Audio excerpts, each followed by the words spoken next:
Əziz dostlar, dəyərli izləyicilər, hər birinizi Konsultant podkastında xoş gördük. Bildiyiniz kimi, Konsultant kanalı Azərbaycanda öz sahəsində tanınmış, peşəkar və illərlə təcrübə qazanmış mütəxəssislərin tövsiyələrini, təcrübələrini və iş prosesində yaşadığı müxtəlif maraqlı məqamları dinləmək üçün yaradılmış bir kanaldır və biz bir-birindən dəyərli qonaqlarımızı studiyamıza dəvət edirik və onların tövsiyələrini, maraqlı təcrübələrini dinləyirik. Bugünkü qonağımız da Vəkillər Kollegiyasının üzvü, patent və vergi hüququ üzrə vəkil, eyni zamanda Allied Legal Partners hüquq şirkətinin partnyoru dostumuz Elxan Əsgərovdur.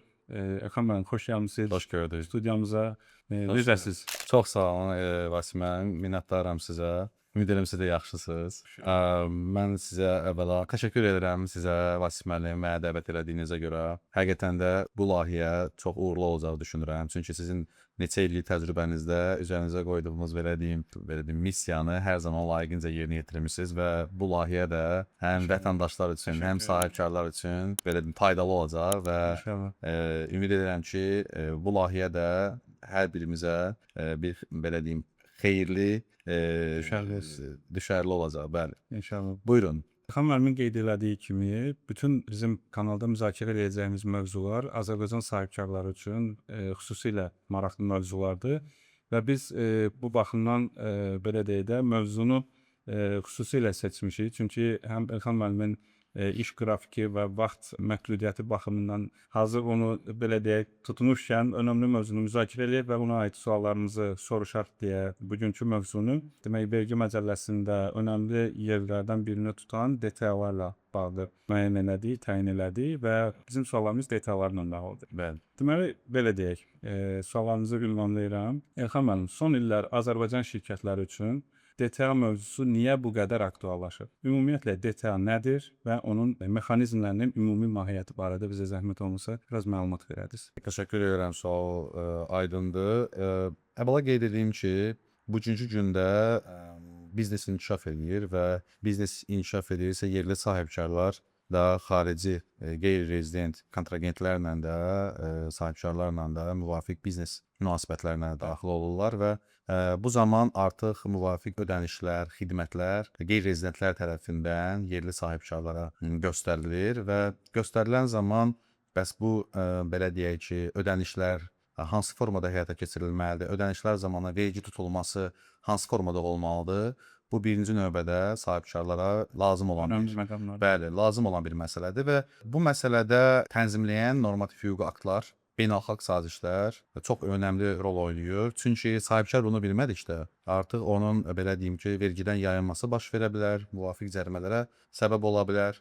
Ona görə də bugünkü gündə deməli sahibkarlar əsasən deməli qeyri-rezidentlər tərəfindən onlara hər hansı bir formada xidmət göstərilərsə, işlər görülərsə, bu zaman yerli sahibkarlar, rezidentlər deyək, qeyri-rezidentlərə müvafiq ödənişlər edirlər. Həmin bu ödənişlər edilən zaman isə müvafiq vergi tənzimlənməsi baş verir və bu vergi tənzimlənməsini tənzimləyən normativ aktlar birinci növbədə bizdə Azərbaycan Respublikasının vergi məcəlləsidir və eyni zamanda burada beynəlxalq sazişlər, iki qat vergi tutmanın aradan qaldırılması ilə bağlı iki dövlətlər arasında müvafiq sazişlər və bunu da tənzimləyən deməli qaydalar vardır. Həmin bu qaydalar 2017-ci il 12 iyun tarixli Vergilər Nazirliyi tərəfindən təsdiqlənmiş, Azərbaycan və digər dövlətlər arasında, yəni qeyri-rezident dövlətlərin sahibkarlarının məxsus olduğu dövlətlər arasındakı münasibətləri tənzimləyən, iki qat vergi tutmanın aradan qaldırılması ilə bağlı beynəlxalq müqavilələrin inzibatçılığı qaydalarıdır.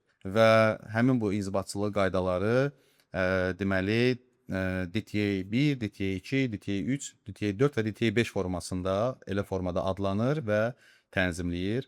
Yəni hissələrə bölünür. Bəli, hissələrə bölünür. Niyə görə? Çünki müvafiq əməliyyat, hər bir əməliyyatın belə deyək, öz belə deyək hüquqi nəticəsi var və ona görə də əsasən DTA 1, DTA 2 daha çox xaricdən, yəni qeyri-rezidentdən bizə edilən ödənişlərlə bağlı məsələləri tənzimləyirsə, bugünkü gündə bizim yerli sahibkarlara maraqlı olan isə DTA 3, 4 və DTA 5 formalarının belə deyim ki, tənzimlənməsidir. Tətbiq olunması. Bəli, tənzimlənməsi. Burada bir dənə haşiyə çıxaraq bir şey soruşmaq istəyirəm. Sizcə belə anlaşılmırmı? Məsələn, DTA əslində vergi ilə bağlı bir normativ hüquqi prosesdir, amma daha çox hüquq ağırlıqlı nəticələnir kimi. Yəni vergidən çox, yəni bunun ödənişlərinin təqibatından çox hansısa hüquqi prosedurlarla nəticələnməsi daha çox praktikada qarşılanır. Sualınız aydındır Vasif müəllim. Mən sizə belə bir izah eləyim də. Çünki yəni mən düşünürəm ki, birinci növbədə qaydaları və beynəlxalq sazişlərdə nəzərdə tutulan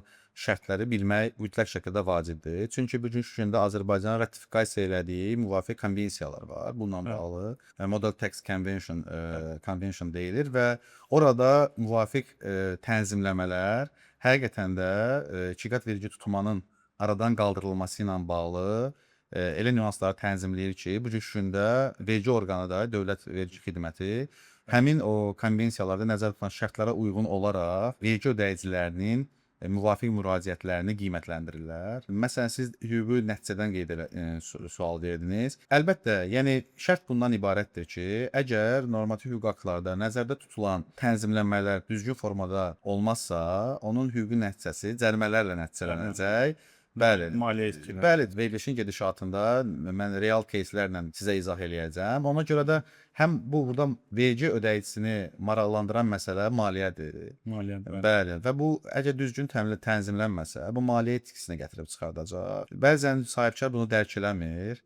Bəli, başa düşür ki, bəli, ödəniş elədim, xidmət oldu mənə, ödənişi elədim, bitdi.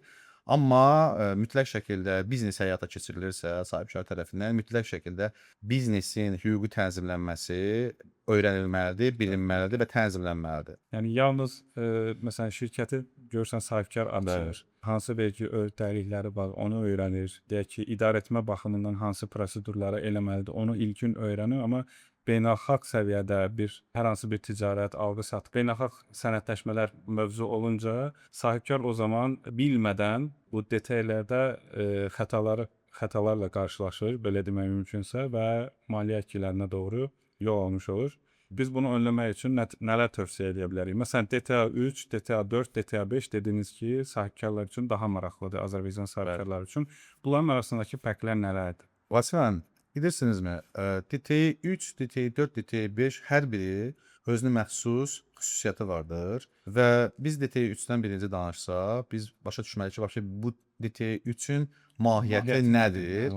DTA 3-ün mahiyyəti əsasən verginin yəni vergi dərəcəsinin, ikiqat vergi tutulma sazişinin əgər bir Azərbaycan Respublikası ilə qeyri-rezident olan ölkənin sahibkarının məxsus olduğu ölkənin arasında, Azərbaycan Respublikasına həmin ölkə arasında ikiqat vergi tutumunun aradan qaldırılması ilə bağlı saziş varsa, həmin bu sazişin şərtləri tətbiq olunur və məsələn DTA 3 məsələn bizim vergi məcəlləsinin 125-ci maddəsi ödəmə məmnuniyyət vergini ilə bağlı münasibətləri tənzimləyir və onları bilmədən biz DTA-yı düzgün şəkildə, DTA 3 formasını düzgün şəkildə tənzimləyə bilmərik. Bəli. Təbii ki, orada 125-ci maddə tənzimləsə də 125-ci maddə digər vergi məcəlləsinin digər maddələrinə blanket norma kimi belə deyək ki, münasibət, yəni istinad eləyir. Məsələn biz royalty ilə 123-cü və 124-cü maddələr əsasən faiz və royalty ilə də bağlı, deməli ikiqat vergi tutumunun aradan qaldırılması ilə bağlı faizləri tənzimləyir. 125-ci maddə əsasən yük daşımalarla bağlı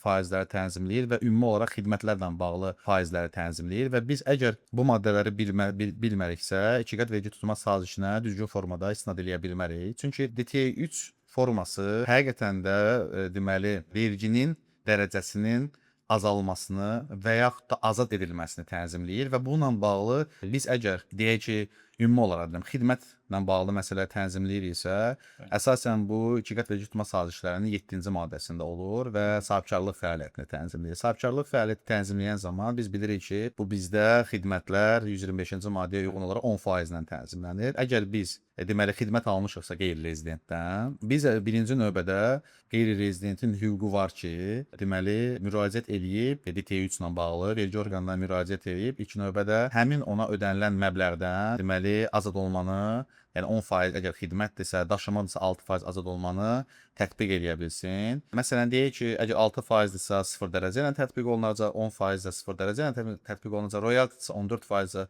0 dərəcə ilə tətbiq olunacaq. Ona görə də biz əgər DT-yə müraciət ediriksə, mütləq şəkildə bu birinci faizləri bilməliyik və Vergilər Nazirliyinin Dövlət Vergi Xidmətinin saytında da qiymət vergi tutumunun aradan qaldırılması ilə bağlı DT3, DT4, DT5 deməli formaları mövcuddur və həmin formaların doldurulma qaydaları da mövcuddur. Və biz DT azad olmaq istəyiriksə, mütləq şəkildə qeyri-rezident deməli müvafiq sənədləri təqdim etməlidir. Dövlət Vergi Xidmətinə və qiymət vergi tutumunun aradan qaldırılması ilə bağlı dediyim kimi qaydalarda 2017-ci il 12 iyun tarixli qaydalarda hansı sənədlərin təqdim olunması açıq şəkildə göstərilmişdir. Məsələn, mən sizə qeyd edə bilərəm ki, onlar hansı sənədlərdir ümumi olaraq. Məsələn, deyək ki, xidmət müqaviləsidir və qeyri-rezidentdən bizim yerli sahibkar xidmət alır və nəticə etibarı ilə həmin xidmət müqaviləsi mütləq şəkildə birinci növbədə təqdim olunmalıdır. Daha sonra invoice təqdim olunmalıdır və müraciət edən şəxs kim olacaqsa, burada yerli rezident, bəli, yerli müraciət edən şəxs qeyri-rezident birbaşa özü müraciət eləyə bilmir. Qeyri-rezident mütləq şəkildə burada səlahiyyətli nümayəndəyə etibarnamə təqdim eləməlidir və onlar həmin sənədlər hansı formada təqdim olunur, onu da qeyd eləyəcəm. İndi müvafiq olaraq hansı sənədlərin təqdim olunmasını qeyd edeyim və eyni zamanda izah edici məktub da təqdim oluna bilər, amma imperativ olaraq mütləq şəkildə birinci müqavilədir, invoice-dir, işlərin, xidmətlərin və malların təhvil təslimi ilə bağlı sənədlərdir, bəli, və etibarnamədə əsas olan sənədlər bunlardır. Və bu sənədlər eyni zamanda Dövlət Vergi Xidmətinə qeyri-rezident tərəfindən notarial qaydada, özlərində notarial qaydada təsdiq edilmiş formada, bəli, təqdim olunub, öz ölkələrində notarial qaydada təsdiq olunmalıdır və əgər Haqq Konvensiyasının üzvü olan ölkədirsə, bu mütləq şəkildə apostol olunmalıdır. Əgər Haqq Konvensiyasının üzvü olan ölkə deyilsə, çünki biz Azərbaycan Respublikası ratifikasiya eləyib və həmin ölkələrdə legallaşdırılmağa ehtiyacı yoxdur.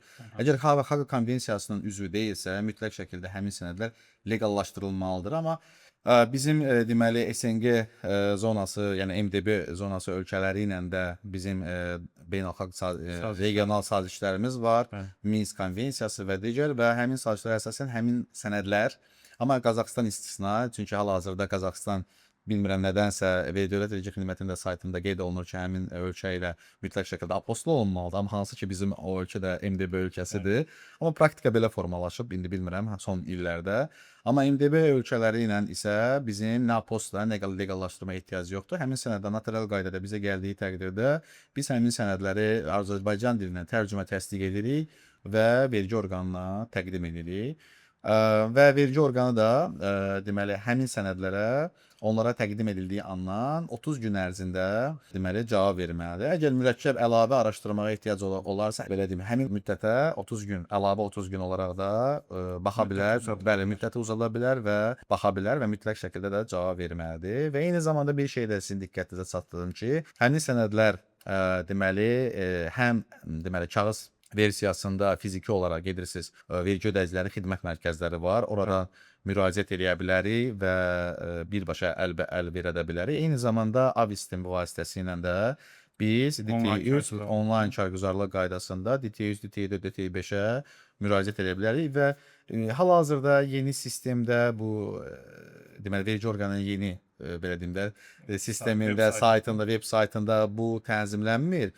Biz orada bir link var, köhnə versiyaya daxil ol. Köhnə versiyaya daxil oluruq və oradan biz tənzimləyirik. Sahibkarlar da bilsin ki, əgər onlar yeni sayta girsələr, yəni yeni bu vergi orqanının Dövlət Verginin yeni saytına, yeni portalına girsələr, orada onu görə bilməyəcəklər. Amma mütləq şəkildə orada bir link var, köhnə versiya. Ora daxil olduqda onlar, yəni ki, orada belə deyim, qiymət vergi tutumunun aradan qaldırılmasına bağlı müraciət bölmələrində DT100, DT4, DT5-in onlayn qaydasında hansı formada müraciət etməlidirlər görəcəklər. Vasim müəllim, ilk öncə qeyd edeyim ki, biz DT dedikdə əsasən qiymət vergi tutumunun aradan qaldırılması ilə bağlı müvafiq məsələlərin tənzimlənməsi başa düşürük. Çünki təbii ki, DT1, DT2 qeyri-rezidentlərə lazım olan bir belə deyim, tənzimlənmədirsə, əsasən yerli sahibkarlara lazım olan belə deyim, tənzimləmə DT3, 4 və 5 formasıdır.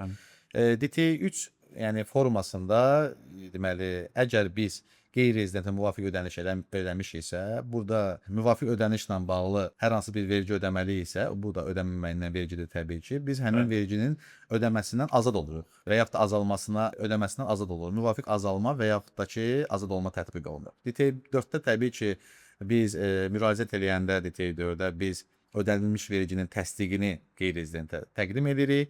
Eyni zamanda DTI 5-də isə biz ödənilmiş, belə deyək ki, əgər biz DTI 3-ə müraciət eləməmişiksə və razılıq almamışıqsa və ödəniş edən zaman müvafiq ödənilməli vergini ödəmişiksə, həmin o vergiləri qeyri-rezidentin hüququdur ki, deməli geri qaytara bilsin. Dövlət büdcəsindən geri qaytara bilsin. Diqqət eləsin ki, beynəlxalq səviyyədə ödədiyi hər hansı vergilər varsa, onları geri qaytarma variantları var. Bəli. Yəni DTI onun üçündür. Və mən qeyd edə bilərəm ki, biz təbii ki, DTI 3 formasında hansı sənədlərin təqdim olunmasını qeyd elədik, hansı formada qeyd olunmasını qeyd elədik, amma ümumi praktikada DTI 3-də müvafiq məsələlər var ki, təbii ki, hər bir kəs DTI 3-ü müxtəlif formada başa düşür.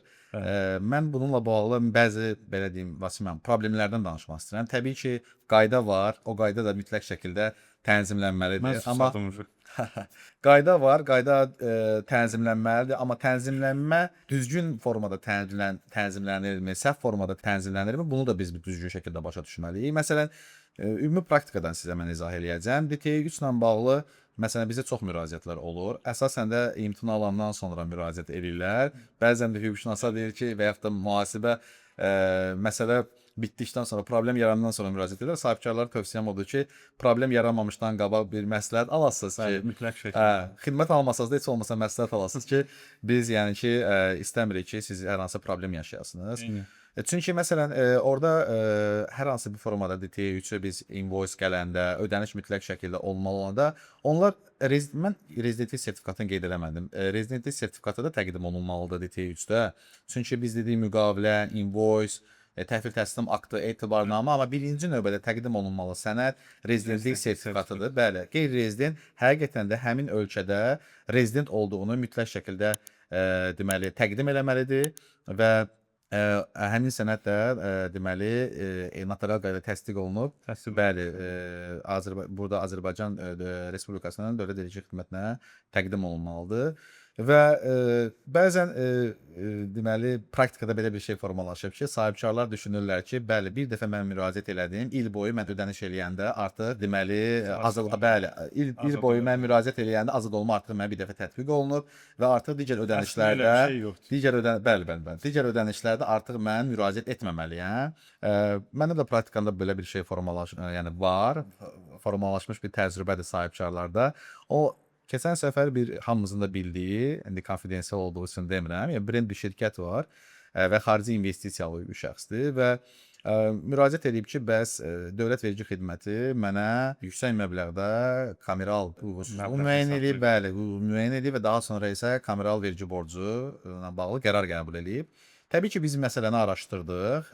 Araşdırandan zaman biz müəyyən elədik ki, bəli, bir dəfə 2025-ci ildə rezidentlik sertifikatı alınıb və rezidentlik sertifikatı alınıb, bütün müvafiq sənədlər təqdim olunub və həmin ödəniş zamanı azad olma tətbiq olunduğu üçün təbii ki, vergi ödənməyənə vergi ödənməyib, razılıq məktubu alınıb vergi orqanından və daha sonra ödəniş edilib, amma sonradan müəyyən olunur ki, il ərzində 10 dəfə də ödəniş olunur və böyük məbləğlərdə ödəniş olunur və vergi ödənməyib. Və bunun nəticəsində artıq 25-ci il qutarandan sonra onlara Dövlət Vergi Xidməti tərəfindən bəli bir kameral qərar gəlib və orada müvafiq borc məbləği, həmin borc məbləğini də əks eləyir, ödənilməyindən verginin ödənilməməsi. Təbii ki, vergi ödəyicisi, yəni rezident ödəyici mütləq şəkildə bir şey bilməlidir. DTI 3 formasına müraciət eləyəndən sonra mütləq şəkildə razılıq məktubunu gözləməlisiniz. Bəzən sahibkarlar burada da səhv edirlər. Elə bilirlər ki, müraciət elədi, artıq o ödənişi eləyə bilər. Amma razılıq məktubu gəlməmiş, hər hansı ödəniş eləmisiniz, artıq siz belə deyim, DTI 3 formasından istifadə etməmiş sayılırsınız. Mütləq şəkildə razılıq məktubu gəlməlidir. Razılıq məktubu gələndən sonra artıq ödənişi eləyə bilərsiniz və ödəmə mənbəyindən vergini ödəməyə bilərsiniz. Bu problemlər artıq belə deyim də bir arada dediyimiz kimi maliyyə itkisinə gətirib çıxardır. Çünki hər bir sahibkar məsələyə belə deyim fərqli formada nəzərindən əslində maliyyə daha nöqteyi çox fokuslanırlar. Amma fokuslanırlar və müəyyən məqamları buraxanda, yəni işləyişdə o elədikləri səhvlər onlara dəfələrlə qat-qat böyük rəqəmlərlə geri dönür. bəli, geri dönür. Təbii ki, geri dönür və nəticə etibarilə müvafiq məsələni artıq bilmirlər necə tənzimləyirlər. Onda mühasibə də müraciət edirlər, hüquqşünasa da müraciət edirlər. Çoxu xəbərsiz olanda Bəli, iş yeri bəli. O hüquqşünası böyük problemdir, belə deyim, vergi ödəyicilər üçün. Ona görə də mən tövsiyə edirəm bütün sahibkarlara, əgər həqiqətən də sizin qeyri-rezidentlərlə bağlı belə deyim, əməliyyatlarınız varsa, xidmət alırsınızsa, iş alırsınızsa, mütləq şəkildə DTA ilə bağlı tənzimləmələri düzgün formada başa düşmək lazımdır. Bəzən qanun, qayda və yaxud da beynəlxalq sazişlər ümumi formada yazır. Hər kəs bir cür şərh verə bilər ona. Amma ümumi olaraq, praktik olaraq bu hansı formada tənzimlənməlidir? Mütləq şəkildə dövlət vergi xidmətindən dəqiqləşdirsinlər. Belə bir sual verim sizə. Azərbaycandakı vergi orqanı qarşısında əsas risk daşıyan tərəf kimdir? Xarici şirkətdir, yoxsa Azərbaycan rezidenti olan vergi agenti? Vasil müəllim, çox qəşəng sual verdiniz. Bununla bağlı da bizdə kifayət qədər təcrübələr var. Bəzən olur ki, yerli vergi ödəyicisi yenə məlumatsızlığından düzgün formada tənzimləyə bilmir. Bəzən də qeyri-rezident burdakı belə deyim, hüquqi tənzimləmələri düzgün bilmədiyi üçün onu, yəni belə deyim də, vergi tənzimlənməsini, ödəniş zamanı vergi tənzimlənməsini yerli vergi ödəyicisindən, yəni sahibkardan, rezidentdən tələb edə bilmir. Məsələn, bir misal gətirmək istəyirəm sizə. Məsələn, belə bir кейs olmuşdu bizdə. Deməli, yerli vergi ödəyicisi, deməli, həmin o ikiqat vergi tutumunun aradan qaldırılması ilə bağlı qaydaları düzgün başa düşməyib və biz bilirik axı, məsələn, əgər 10.000 manatdır, deyək, xidmət haqqı, 10.000 dollarla götürək məsələn, deyək. 10.000 dollardır və 10.000 dollar xidmət haqqından mütləq şəkildə sən qeyri-rezidentə ödəniş eləyəndə 10.000 dolların 10% xidmətlə bağlısa təbii ki, 10%-dən kəsməlisən, qalan hissəni göndərməlisən və həmin o kəsdiyin məbləği dövlət vergi xidmətinin tələbinə, yəni müvafiq qaydalara vergini dövlət büdcəsinə ödəməlisən. Amma praktikada bəzən belə şey olur ki, vergi ödəyicilər elə başa düşürlər ki, 10.000 manatdır, 10.000 manatın hamısını ödəyirlər. Əlavə olaraq da 10% ödəyirlər. 10.000 dolları, bəli. 10.000 dolların da götürürlər hamısını, belə deyək ki, qeyri-rezidentə xidmət haqqısını ödəyirlər və onun da 10%-nə əlavə olaraq da belə deyək ki, dövlət büdcəsinə ödəyirlər. Bu düzgün tənzimlənmə deyil. Mütləq şəkildə DTA 3-dən və DTA 5-dən istifadə ediriksə, biz deməli həmin o ödədiyimiz məbləğdən bu ödənilməyən vergi hissəsini kəsməliyik və daha sonra isə qeyri-rezidentin özündə belə hüquq yaranır ki, o DTA əgər DTA 3 formasına müraciət eləməyibsə, DTA 5 formasına müraciət eləyib həmin o kəsilmiş hissəni belə deyək ki, dövlətdən, dövlət büdcəsindən tələb edə bilsin. Təbii ki, səlahiyyətli orqan da dövlət vergi xidmətidir. Amma bir nüans da var ki, əgər belə dediyim кейsə uyğun olaraq məbləğ tam ödənilibsə qeyri-rezidentə, qeyri-rezident öz ölkəsində bunu məbləği tam alıbsa və öz ölkəsində də öz ölkəsindəki vergi dərəcəsinə tam ödəyibsə, artıq qeyri-rezidentin hüququ yoxdur ki, həmin o belə deyim ki, ödənilmiş məbləği həmin 10%-ə geri istəyə bilsin. Artıq çünki ona məbləğ tam gəlir və öz ölkəsində tam ödəyib. Ona görə də mütləq şəkildə bəzən yəni sahibkarların səhv başa düşdüyü hissələri deyirəm ki, bizə çox sorğular gəlir bununla bağlı. Bəli. Ona görə də tam başa düşmək lazımdır ki, bu tənzimlənmənin adı ikiqat vergi tutumunun aradan qaldırılmasıdır. Mütləq şəkildə verginin ödənilməsi xidmət haqqından kəsilməlidir. Sən xidmət haqqını tam ödəyib, əlavə vergi ödəmisənsə, artıq burada ikiqat vergi tutmadan söhbət gedə bilməz. Ona görə də əlavə maliyyə itkisi yenə də yaranır. Düzgün tənzimlənmə olmadığı üçün ən bəsit maliyyə itkisi elə budur. Bəli. Düzgün tənzimləmə olmadığı üçün nə ödədiyin məbləğdən azad ola bilirsən, nə də ödədiyin məbləği belə deyim ki, geri qaytara bilirsən. Ona görə də sizin sualınıza cavab olaraq demək istəyirəm ki, burada daha çox yük yerli vergi ödəyiciləri. Yerli vergi ödəyiciləri üstünə düşür. Dolayısıyla Azərbaycan sahibkarı məcburdur ki, beynəlxalq səviyyədə hər hansı bir belə deyək də biznes münasibətlərinə girirsə, DTA-lərə öyrənməlidir, ondan sonra sənədləşmələrə başlamalıdır. Yəni bu çox belə deyim vacib məsələdir. Mövzunun davamı olaraq Azərbaycan şirkətləri üçün ən təhlükəli risk sənəd çatışmazlığıdırmı, benefisiar sahiblikdirmi? Yanlış kvalifikasiya seçmək, yoxsa prosedur gecikməsi. Yəni Əslində- bunların hansı daha çox Əslində Vasifə, risk daşıyır? Azərbaycan Əslində hamısı sahibkarları. təbii ki, çox gözəl vurğulayırsınız. Bütün məsələlər əslində riskli hissələrdir. Təbii ki, onların Hər arasında birinin özünün risk hər birinin dərəcələri var. özünün mütləq şəkildə hər birinin özünün riski var, amma təbii ki, daha belə deyim, riskli və daha az riskli Risk məsələlər var. dəyərləndirməsi Siz eləyəcək. qəşəng bir şey qeyd elədiniz. Onu da istəyirəm sahibkarlar bilsinlər. Bu benefisiar sahiblik məsələsi. Mövzu ilə əlaqəli bir məqam var. Benefisiar sahiblik məsələsi. Son vaxtlar bu məsələlər biraz sərtləşibdir. Vergidən də davamlı belə məktublar gəlir. Eyni zamanda hüquqi şəxslərin yeni qeydiyyatı zamanı orada benefisiar sahiblik məsələsi xüsusi qeyd olunur.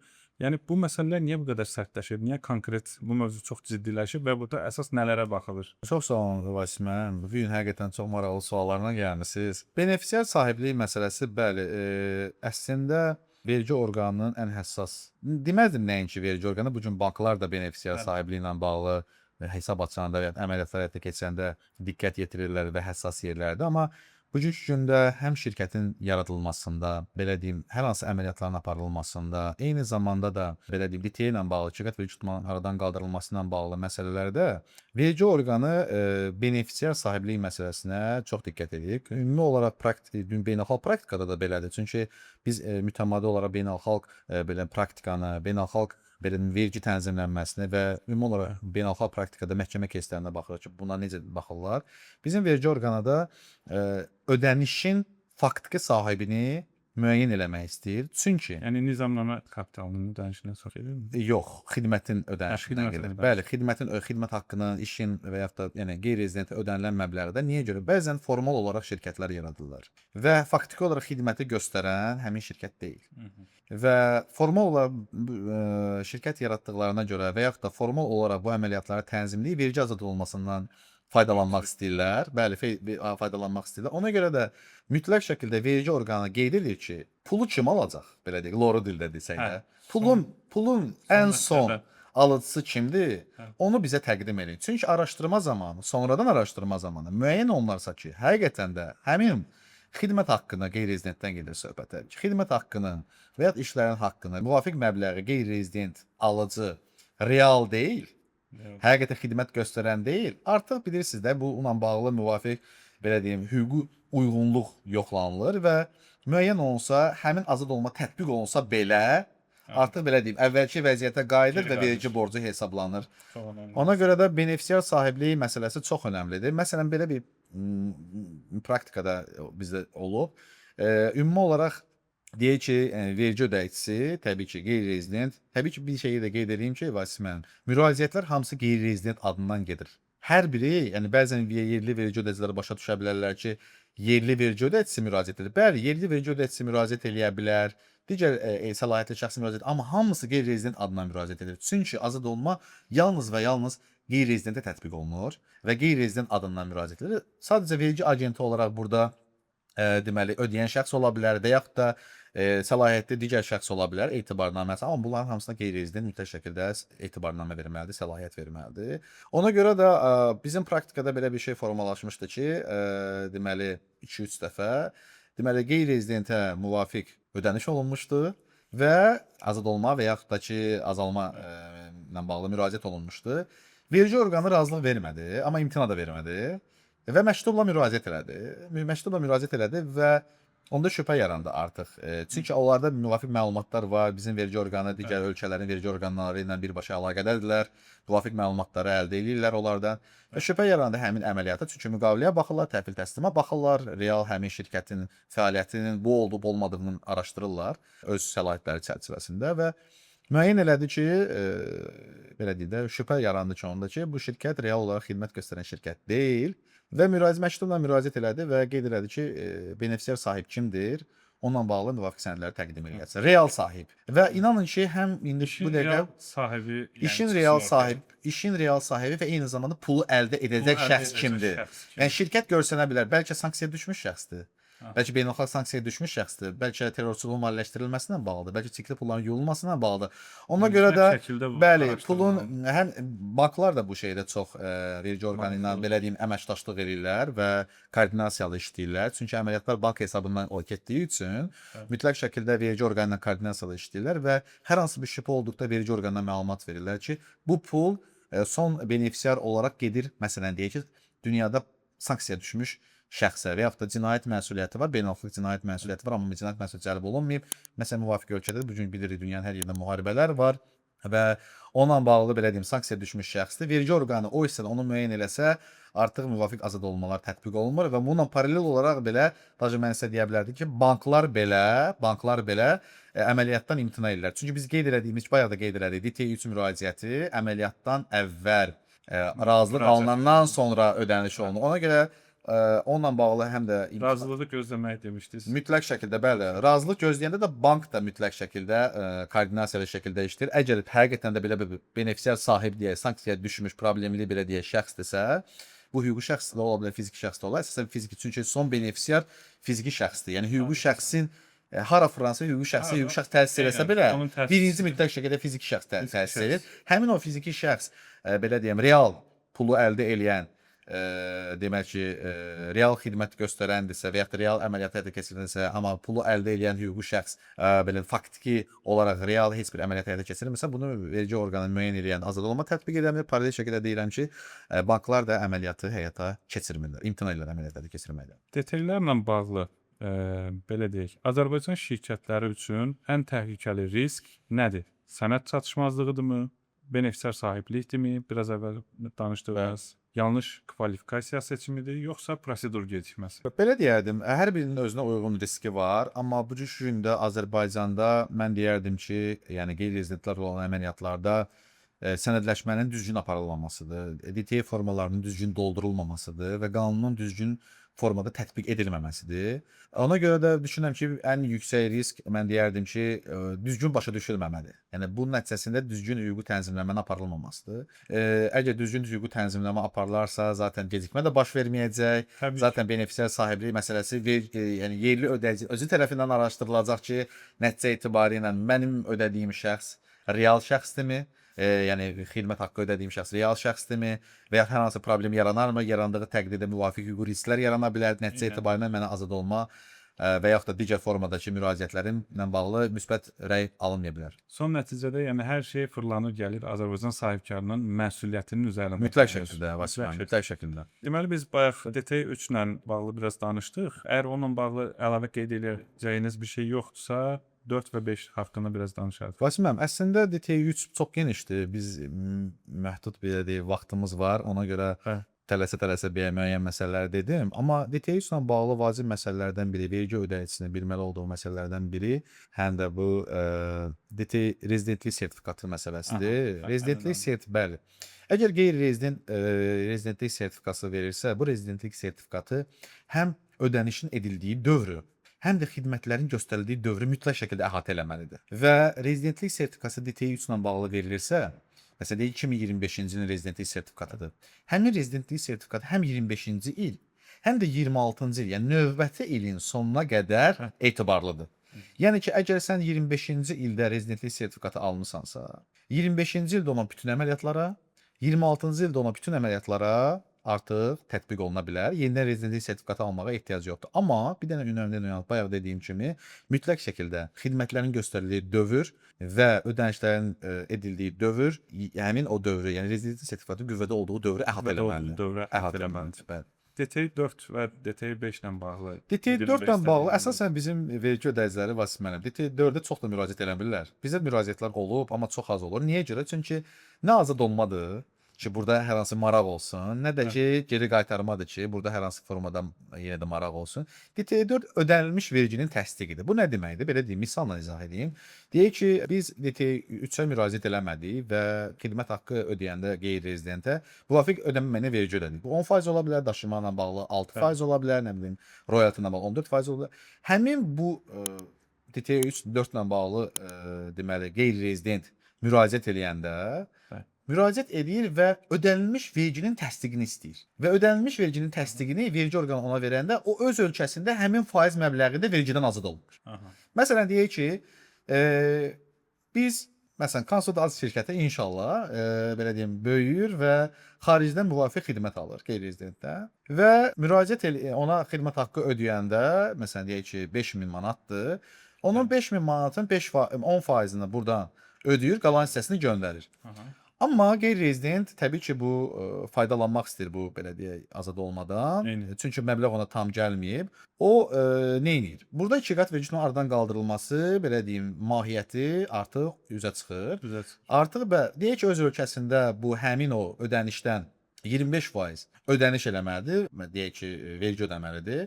Hə. O artıq o vergini ödəmir. Aha, tamamilə də. Bəli, ödəyir. Amma tamamilə ödəmir. Tamamilə 25% ödəmir. Burada ödədiyi məbləğ nə qədərdir? 10% deyək. 10%-in təsdiqi ilə bağlı, DT4 ilə bağlı müraciət edir və vergi orqanı ona təsdiq ilə bağlı Təsdiq məktub sənədi verir. verir. Bəli, məktub verəcəyiz, bəli. Sənin bu ödənişdən 10% ödəmisən.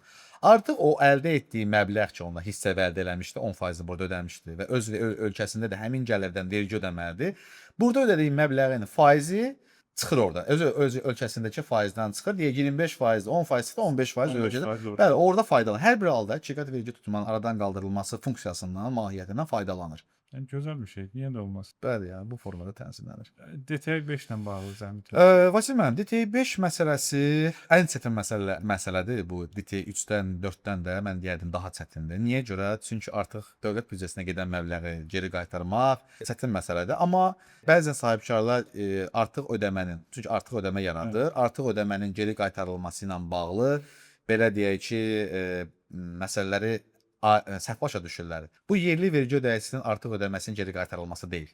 Aha. Bu qeyri-rezidentin ən önəmli nüans, bu qeyri-rezidentin artıq ödəməsinin geri qaytarılmasıdır. Yəni belə deyim, çünki yerli vergi ödəyicisinin geri qaytarılması ilə bağlı müvafiq qaydalar ayrıcadır və təbii ki, vergi məcəlləsinin 87-ci maddəsindən tənzimlənir. İkisi də tənzimlənmə eynidir, amma qaydalar fərqlidir. Çünki biri qeyd etdiyimiz kimi ikiqat vergi tutumu aradan qaldırılması qeyri-rezident üçün əgər artıq ödəməcənin geri qaytarılması, ödənilmiş verginin geri qaytarılmasıdırsa, bu ikiqat verginin aradan qaldırılması qaydaları ilə tənzimlənir. Amma yerli vergi ödəyicisinin artıq ödəməsi, öz artıq ödəməsi belə deyək, o artıq müvafiq digər qaydalarla artıq ödəmənin geri qaytarılması ilə bağlı müvafiq qaydalar var ki, həmin qaydalarla tənzimlənir, amma birinci növbədə təbii ki, vergi məcəlləsindən tənzimlənir. Burada dövlət büdcəsindən verginin qaytarılması yerli vergi ödəyicisinin belə deyim, artıq ödəməsinin geri qaytarılmasından daha rahatdır. Niyə görə? Birinci növbədə ona izah edeyim ki, yerli vergi ödəyicisi artıq ödəmə ilə bağlı müraciət eləyəndə onda səyyar açılır. Hey. Səyyar açılır, bəli. Ona görə o vergi məcəlləsinin belə deyim ki, tələbidir. Deyək, yəni qeyd olunur ki, belə deyim, vergi orqanına belə bir hüquq verir ki, sən artıq ödəmə ilə bağlı müraciət edirsənsə, artıq sənə səyyar açıla bilər. Bilər. Bəli, o vergi orqanına verilən hüquqdur. Belə deyim ki, artıq ödəmək istəmir. Və yaxud da səyyar açılır və yaxud da artıq ödəmənin geri qaytarılmasına bağlı imtina verilir və yaxud da digər borcları ilə vergi borcları ilə əvəzləşdirilir. Amma qeyri-rezidentdə biraz daha rahatdır. Bizim praktikada da müraciət eləyəndə deməli vergi orqanları qaytarırlar. Təbii ki, biraz uzadırlar, amma qaytarırlar və biz belə deyək ki, DT5 ilə bağlı kifayət qədər müraciətlər eləmişik. İmtina əsasları da var. Mən bir qısa olaraq onlardan da izah eləyəcəm. Amma ümumi olaraq yenə də həmin o ödənişlərlə bağlı müvafiq sənədlər təqdim olunmalıdır. Həqiqətən də ödəniş ödənildi, vergi ödənildi.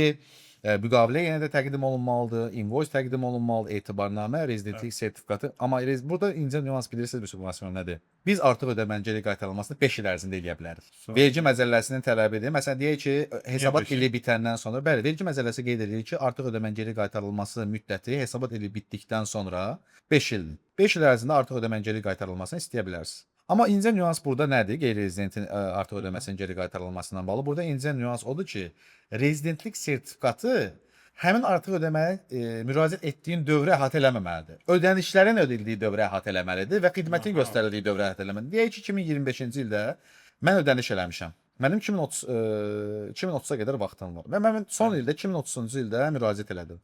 Mənim rezidentlik sertifikatım 2030-cu il olmamalıdır. Mənim rezidentlik sertifikatım ödənişimin edildiyi və xidmətlərin göstərdiyi dövrü, yəni 2025-ci ilə əhatə eləməlidir. Ki, həqiqətən də mən o dövrdə fəaliyyətdə olmuşam. Mən o dövrdə, bəli, rezidentlik sertifikatım olub, fəaliyyət. Rezidentlik sertifikatı nədir? Yəni mən həqiqətən də o ölkənin rezidentiyəm, vergi ödəyicisiyəm və real olaraq fəaliyyətdəyəm. Real olaraq bu aktivliyi görürəm mən. Bəli, real olaraq mən bu xidməti göstərmişəm. Bu sənədlər təqdim olunandan sonra təbii ki, bunlar da eyni qaydada, notarial qaydada təqdim olunmalıdır. Apostil legallaşdırılması legallaşdırılmadır və nəticə etibarilə eyni qaydada 30 gün ərzində vergi orqanı müsbət ya mənfi cavab verir. Müsbət cavab verdiyi təqdirdə də artıq o məbləğ yerli vergi ödəyicisinə ödənmir. o məbləğ birbaşa qeyri-rezidentin hesabına ödənilir. Yəni xaricdəki hesabına ödənilir. Yəni orada sadəcə yerli vergi ödəyicisinin, yəni belə deyim, vergi agentinin burada xidmət haqqını ödəyən şəxs, belə deyim, hüquqi şəxsin və yaxud da fərdi sahibkarın edəcəyi şey sadəcə vergi agenti olaraq səlahiyyətli nümayəndə kimi etibarnamə əsasında müraciət eləməkdir. Onun başqa belə faydalanacağı bir şey yoxdur. Bəzən elə düşünür ki, vergi ödəyiciləri mən müraciət etdim, artıq ödəmə mənim hesabıma gələcək. Yəni yerli vergi ödəyicisinin hesabına gələcək. Yerli rezidentin xeyr. Həmin ödəniş birbaşa gedir qeyri-rezidentin bank hesabına. Bəli. Bank hesabına. Burada Vasim müəllim, bayaq qeyd elədim, yəni bu təsdiqlərdə bəzən imtinalar olur. O imtinanla bağlı bəzi vacib nüansları qeyd eləmək istəyirəm. Vergi ödəyiciləri bu gün belə deyim də kolliziya var. Vergi ödəyiciləri ilə bu tətbiqin düzgün tətbiqin başa düşülməsində və vergi orqanı ilə. Niyə görə? Baxın, iki qat vergi tutmanın aradan qaldırılması sazişində, iki qat vergi tutmanın aradan qaldırılması qaydalarında və beynəlxalq konvensiyalarda qeyd olunur ki, vergi orqanı hansı sənədləri təqdim edə bilər? Əsasən bizim qaydalarda DTİ5 ilə bağlı əgər biz müraciət eləmişiksə, falan sənədlər təqdim olunmalıdır vergi orqanına. Vergi orqanı bu sənədlərdən başqa sənəd tələb eləyə bilməz. Bilməz. Amma praktikada necə formalaşır? Hesab eləyin ki, Vasim müəllim, bizdə belə bir case olmuşdu. Vergi orqanı deməli DTİ5 ilə bağlı vergi ödəyicisi vergi orqanına müraciət eləmişdi və vergi ödəyicisini deməli qeyri-rezidentə ödəniş eləyəndə həmin rezident Birləşmiş Ərəb Əmirlikliyinin rezidenti idi və onlar free zonadaydılar. Azad iqtisadi zona. Bəli, free zonadadırlar və 0 dərəcədir onlarda və ya da ödəmirlər vergi və yaxud da 0 dərəcədir və əvvəllər fərqli idi. Əvvəllər vergi orqanı problem elədi, DTİ5-ə müraciət etdi. Son dövrlərdə belə bir mövqe formalaşır vergi orqanında. Deməli, onlar qeyd eləmişlər ki, DTİ5 ilə bağlı biz müraciət eləyəndə, qeyd eləmişlər ki, sizin dedik ödədiyiniz, yəni xidmət haqqı ödədiyiniz, deməli, qeyri-rezident öz ölkəsində belə deyək ki, vergi ödəmir. Və vergi ödəmədiyinə görə burada da vergidən azad oluna bilməz. Vergidən azad olunmadığı üçün iki qat vergi tutma sazişi tətbiq oluna bilər. Mütləq iki ölkədən birində vergi ödəməlidir. Əgər orada da ödəmirsə, burada ödəməlidir. Burada ikisində də ödəsəydi, onda buradan hansısı azad olur? Amma müvacib nüans nədir? İki qat vergi tutma sazişində Birləşmiş Ərəb Əmirlikləri ilə Azərbaycan Respublikası arasında olan iki qat vergi tutma sazişində orada qeyd olunur ki, söhbət xidmət haqqından gedir, xidmət fəaliyyətindən gedir də. Xidmət haqqı ödənilərkən Azərbaycan Respublikasında, yəni razılığa gələn dövlət anlayışı var orada. Azərbaycan Respublikasında, yəni hardan ki pul ödənilir, orada vergi ödəməməlidir. Və deməli, burada problem nədən ibarətdir Vasim müəllim? Deməli, vergi orqanı ki, mütləq şəkildə iki ölkədən birində ödənilməlidir. Amma biz ümumi olaraq praktikada, əvvəllər də biz bu praktikadan istifadə eləmişik və normativ hüquqi sənədlərə baxanda həm deyək ki, iki qat vergi tutma sazişinə, həm bu iki qat vergi tutmanın aradan qaldırılmasına bağlı qaydalarda vergi orqanı belə deyim, yalnız Azərbaycandakı azad olmanı araşdıra bilər. O biri ölkədə o vergini ödəyib, ödəməyib, onunla bağlı hər hansı bir sənəd tələb edə bilməz. Çünki həmin sazişdə qeyd olunub ki, Azərbaycan Respublikasında deməli vergidən azaddır.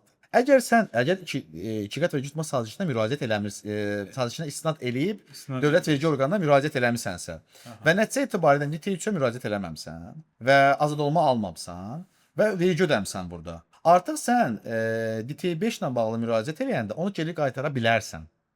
Və vergi orqanının da tələb etdiyi sənədlər var DTİ5 ilə bağlı. Orada qeyd eləm, yəni öz ölkəndə, yəni ki, qeyri-rezident öz ölkəsində vergi ödəyib, ödəməyib, vergi orada tutulur, tutulmayıb və yaxud da onunla bağlı hər hansı bir qanuni tənzimləmə varmı, tutulmalı, o şeylərin araşdırılması, belə deyim, bəli, tələb eləməməlidir. Amma praktikada bu gün elə formalaşıb ki, vergi orqanı deyir ki, mütləq şəkildə deməli, iki ölkədən birində ödəb. Düzdür, mahiyyətə baxanda iki qat vergi tutmanın aradan qaldırılması sazişinin mahiyyəti ki, iki ölkədən birində, iki ölkədə də ödəməməlisən vergini.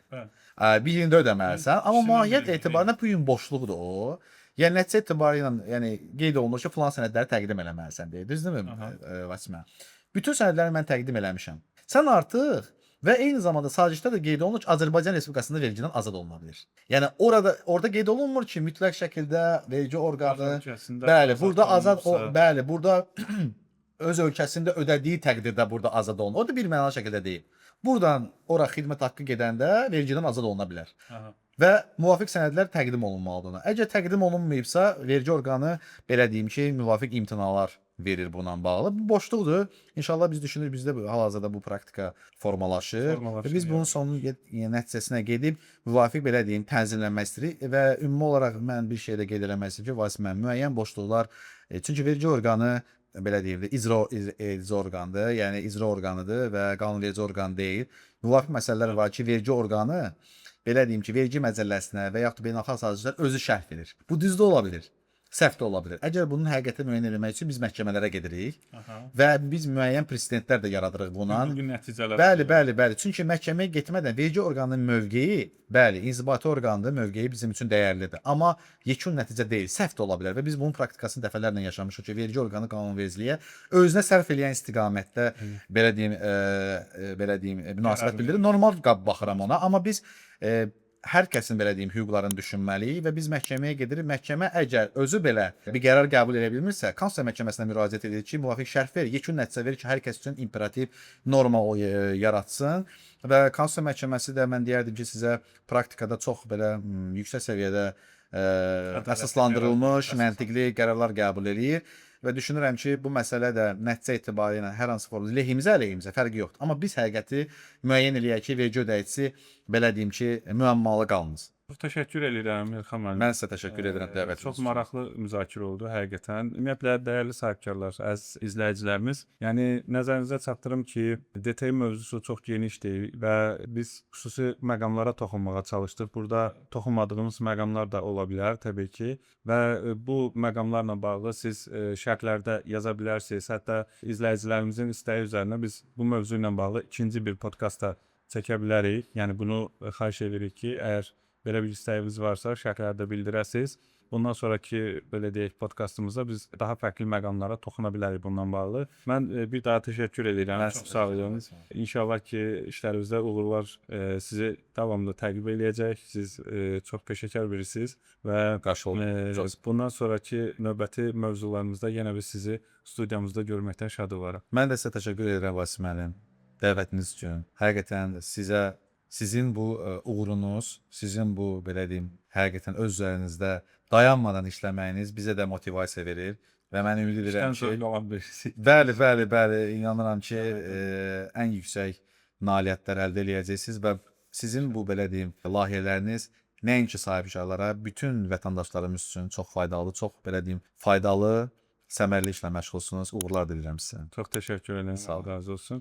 Və son olaraq da izləyicilərimizin nəzərinə bir məqamda çatdırım. Əgər sizə maraqlı olan mövzular varsa, şərhlərdə qeyd edə bilərsiniz. Kanalımızı izləyin, abunəliyə tıklayın aşağıda və davamlı inşallah bizim növbəti podkastlarımızdan faydalanın, məlumatlanın. Çox sağ olun, təşəkkürlər.